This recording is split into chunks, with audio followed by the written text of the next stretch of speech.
Good morning, class. So, today we are starting with lecture number 3 of chapter number 4. So, from the earliest day began man's quest. Observe a little baby how it looks at the new and wonderful world about it. है ना, starting के दिनों में बहुत सारे man के लिए बहुत सारे क्वेश्चंस थे. अब आप एक छोटे बच्चे को ऑब्जर्व करिए, जब उसका जन्म हुआ होता है, वो एक नई दुनिया में आया हुआ होता है. How it begins to recognise things and people. वो किस तरीके से लोगों को पहचानने की कोशिश करता है, वो कैसे सीखता है. Look at a girl, little girl, if she is healthy and wide awake person, she will ask so many question about so many things. एक छोटी बच्ची को सोचो जो कि बहुत हेल्दी है ना, और वो चीज़ों को जानने की कोशिश कर रही है, वो आपसे कई सारे क्वेश्चंस पुटअप करिए. Even so in the morning of history when man was young and the world was new and wonderful and rather fearsome of him, he must have looked and stared all around him and asked question. Even जब man young हो जाता है, तब भी वो जब अपने आसपास देखता है, तब भी उसके दिमाग में बहुत सारे क्वेश्चंस आते हैं. Who was he to ask except himself? और उसके पास कोई नहीं होता जिससे वो एक सारे क्वेश्चन पूछ सके सिवाय उसके खुद के.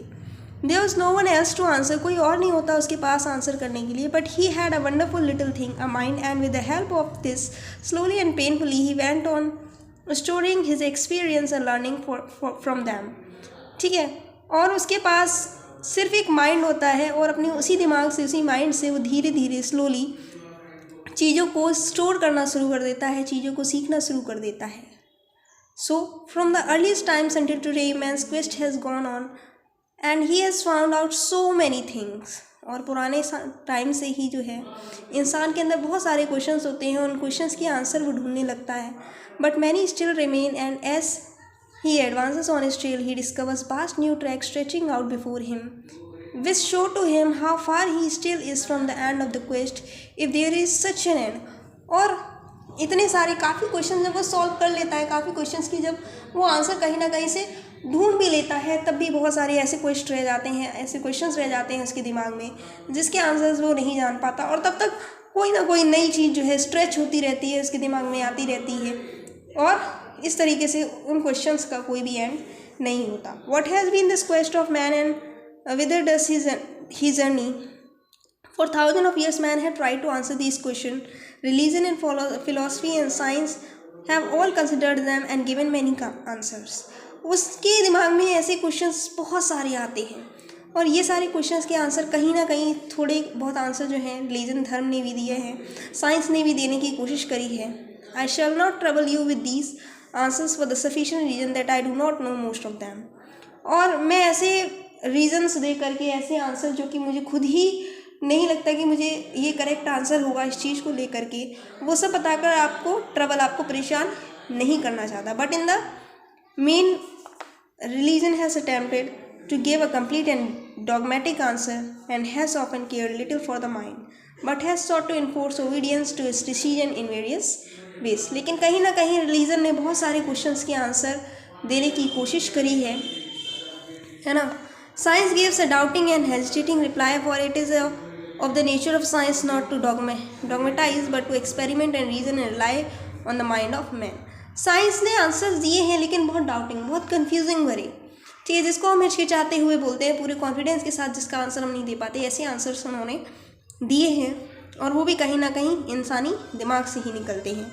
आई need hardly tell you that my preferences are all for science and method of science.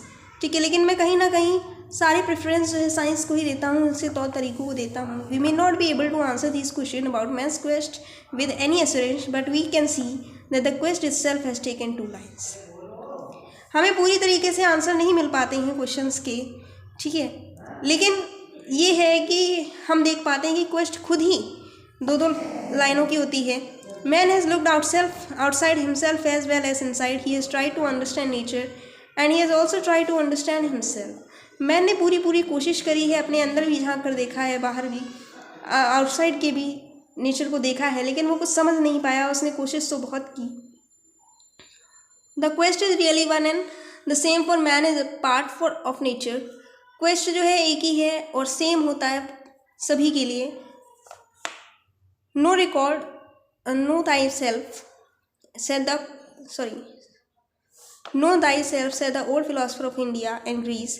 और इंडिया और ग्रीस के फिलोसफर ने कहा है कि खुद ही सारी चीज़ें, दाई सेल्फ मतलब खुद ही सारी चीज़ें जानो। And the Upanishads contain the record of ceaseless and rather wonder striving after this knowledge by the old Aryan Indians. Upanishad में भी काफ़ी सारे कैसे रिकॉर्ड हैं of the ceaseless and rather wonderful striving after this knowledge by the old Aryan India. Old Aryan Indians के time पर जो चीज़ें थीं, जितनी नॉलेज वो गेन कर सकते थे, वो सब उपनिषद में थी।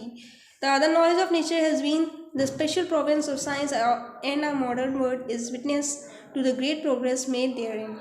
और बाकी की जो नॉलेज है वो नेचर से मिली है ना, वो कहीं ना कहीं साइंस से मिली है। हमारे मॉडर्न वर्ल्ड जो है इसका विटनेस है, ठीक है, इस प्रोग्रेस का। Science Indeed is spreading out it's wing even farther now. लेकिन साइंस कहीं ना कहीं अपने पंख फैला रहा है। And taking charge of both lines of this quest and coordinating them. और कहीं ना कहीं वो काफ़ी सारे क्वेश्चंस के आंसर देने की कोशिश कर रहा है। It is looking up with confidence to the most distance stars and it tells us also of the wonderful little thing in continuous motion. वो पूरे कॉन्फिडेंस के साथ जो दूरी पर, काफ़ी डिस्टेंस पर जो स्टार है, तारा है, उसकी तरफ देखता है।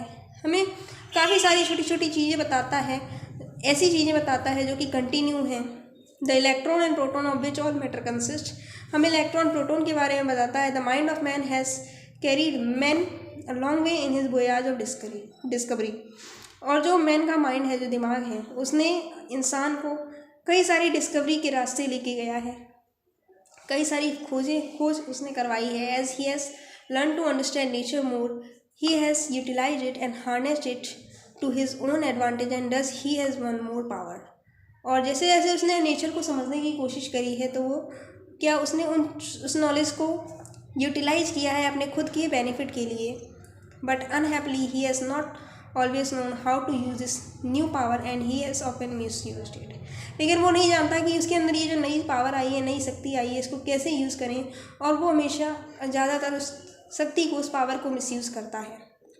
Science itself has been used by him chiefly to supply him with terrible weapons to kill his brother and destroy the very civilization that he has built up with so much labor. ठीक है, science खुद ही itself has been used by him chiefly to supply him with terrible weapons. कहीं ना कहीं science ने ही इंसान के लिए एक वेपन, एक हथियार बन के काम किया है, to kill his brother and destroy the very civilisation. मतलब इस सिविलाइजेशन को डिस्ट्रॉय करने में कहीं ना कहीं साइंस का बहुत बड़ा हाथ है, ठीक है। कहीं हद तक वो फ़ायदे में भी है, कहीं हद तक हमें साइंस से प्रॉफिट में भी मिल रहा है, तो कहीं हद तक वो हमें कुछ वेपन्स, ऐसे वेपन्स भी क्रिएट करने की कोशिश कर रहा है। That he has built up with so much level, है ना। और इस सिविलाइजेशन को ख़त्म करने की, मतलब डिस्ट्रॉय करने का काम भी कर रहा है। Thank you class. I hope आपको ये लेक्चर समझ में आ गया होगा।